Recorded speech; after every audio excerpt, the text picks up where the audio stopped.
7 দফার একটি জারি পরিবেশন করছি ইনশাআল্লাহ। ওরে সাতটি ন্যায্য দাবির কথা করতে বর্ণনা, বিশাল জনসমুদ্রে আজ এসেছি কয়জনা। দেশবাসীর কাছে এবার করব নিবেদন, 7টি দফা দেশের জন্য কি যে প্রয়োজন।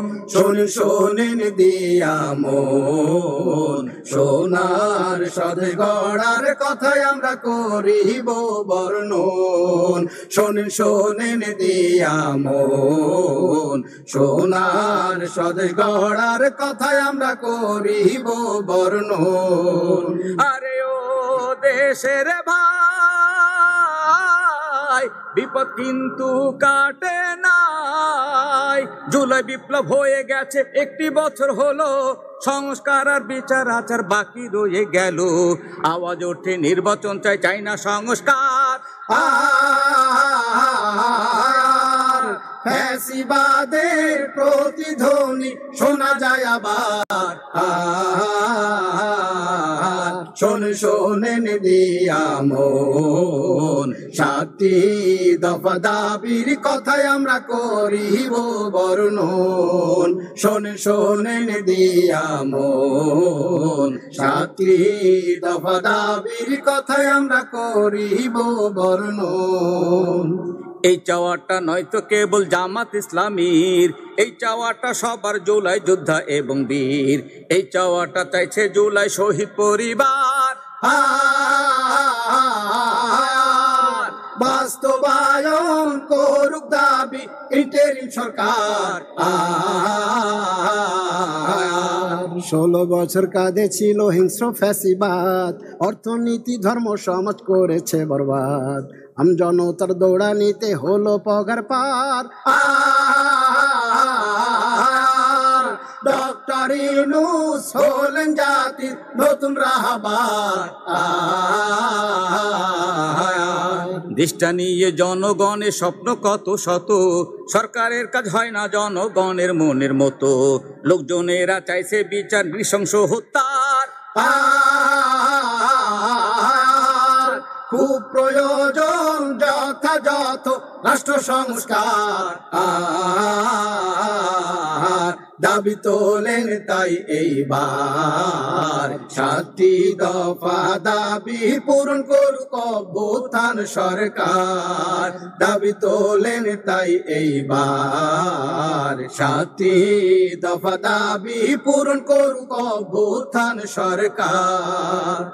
গণহত্যার বিচার হলো প্রথম দাবি সাফ, শহীদ পরিবারের জন্য এটাই ইনসাফ। যার যতটাই অপরাধ তার তত শাস্তি চাই। এমন সাহস যেন সামনে না করে কেউ ভাই। গণতন্ত্রের জন্য জানি নির্বাচনটা লাগে, কিন্তু এটা হয় না যেন সংস্কারের আগে। রাষ্ট্রযন্ত্রে নানা অংশের করলে সংস্কার। নির্বাচনটা হবে তখন ফ্রি অ্যান্ড ফেয়ার। জুলাই সনদ ঘোষণায় ও বাস্তবায়ন বাকি, এই ব্যাপারে অনেকেই চাচ্ছে দিতে ফাঁকি। সনদ ছাড়াই অভ্যুত্থানের দাম থাকে কি আর? সংবিধানে অন্তর্ভুক্ত করে দিন এইবার। ভেবে দেখুন আর একবার, দেশে যদি ফিরে আসে আবার ফ্যাসিস্ট স্বৈরাচার। ভেবে দেখুন আর একবার, দেশে যদি ফিরে আসে আবার ফ্যাসিস্ট স্বৈরাচার। আহতদের ধরে ধরে দেবে তারা ফাঁসি, শহীদ পরিবারের জন্য হবে সর্বনাশী। পুলিশ হত্যার জন্য করবে সকলের বিচার। মুক্তি তো নয়, জুলাই হবে কলঙ্ক সবার। শোনেন শোনেন ভাই আর বোন, 4 নম্বর দাবিটার কথা এইবার করিব বর্ণন। শোনেন শোনেন ভাই আর বোন, 4 নম্বর দাবিটার কথা এইবার করিব বর্ণন। চিন্তা করুন আবু সাইদ না দাঁড়াতো যদি, পথে নেমে স্বৈরাচার না নাড়াতো গদি। মুগ্ধ ইয়ামিন তাহিরেরা শহীদ হলো আর গুলির মুখে বুক পেতে দেয় হাজার সাথী তার।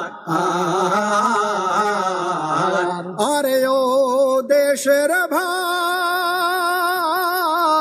আফসোসে মইরা যায়। শহীদেরা দেশের জন্য বক্ষ পেতে দিয়ে চলে গেলেন আপনজনকে কিছুই না জানিয়ে। দুঃখে কষ্টে জর্জরিত তাদের পরিবার। ধুকে ধুকে চলছে তাদের অভাবের সংসার। আহতদের চাকরি বাদা ব্যবসা সবই শেষ। আহতরা জেনেছিল সবার আগে দেশ, অকাতরে করেছিল হাত পা চক্ষু দান। পুনর্বাসন চাইছি তাদের আর সাথে সম্মান। আরে ও দেশের ভাই, নির্বাচনে সংস্কার চাই। বিয়ার মানে প্রপোর্শনাল রিপ্রেজেন্টেশন, আসন হবে যার যতটা জনসমর্থন। সবার ভোটে লাগবে কাজ, ব্যালেন্স হবে আর কুক্ষিগত করবে না কেউ অ্যাবসোলুট পাওয়ার। প্রবাসীরা আমার দেশের সবচেয়ে বড় বীর, ফরেন রেমিটেন্স পাঠিয়ে দেশ রাখে সুস্থির। দেশের নেতা নির্বাচনে তাদের মত দরকার, দিতে হবে প্রবাসীদের ভোটের অধিকার। ভেবে দেখুন আর একবার, সুষ্ঠু নির্বাচনের জন্য দেশে কি এখন দরকার। ভেবে দেখুন আর একবার, সুষ্ঠু নির্বাচনের জন্য দেশে কি এখন দরকার। আরে ও দেশের ভাই, দেশে সেই দিন যে আর না। কেন্দ্র যখন ব্যালট ছিনতাই মারতে থাকো সিল, পোলিং এজেন্ট বের করে দাও, দরজাতে দাও খিল। এসব কিছু প্রতিহত করবে কি সরকার? দিনের ভোটটা রাতে যেন না করে কেউ আর। প্রচারণায় পেশি এবং টাকার ছড়াছড়ি বন্ধ করতে আইন করা হোক ভীষণ কড়াকড়ি। প্রশাসনিক কারচুপিটা যেন না হয় আর। ডিসি অফিস থেকে না হোক ভিন্ন ডিক্লেয়ার। সবার জন্য একই নিয়ম, লেভেল প্লেইং মাঠ। গণতন্ত্রের জন্য এটা হবে দারুণ পাঠ। প্রয়োগ করুক সবাই যার যার ভোটের অধিকার। গ্রহণযোগ্য নির্বাচনটাই কামনা সবার। 7টি দাবি দেশের জন্য ভীষণ প্রয়োজন, দাবির পক্ষে আছে কঠিন জনসমর্থন। এই দাবি তো কৃষক শ্রমিক ছাত্র জনতার। দাবির পক্ষে আন্তরিক খুব আমাদের সরকার। টাল বাহানা করছে কিছু দিল্লির চাটুকার। পরিশেষে হোক বা না হোক নির্বাচনী জোট, দাড়ি পাল্লায় চাইছি আপনার সুচিন্তিত ভোট। ন্যায় ইনসাফের সমাজ কায়েম করতে চাই এবার। দেশে যেন প্রতিষ্ঠা পায়, দেশে যেন প্রতিষ্ঠা পায় ইসলামী সরকার। শোনেন শোনেন ভাই আর বোন, বাংলাদেশে কায়েম করব আমরা ইসলামী শাসন। শোনেন শোনেন ভাই আর বোন, বাংলাদেশে কায়েম করব আমরা ইসলামী শাসন।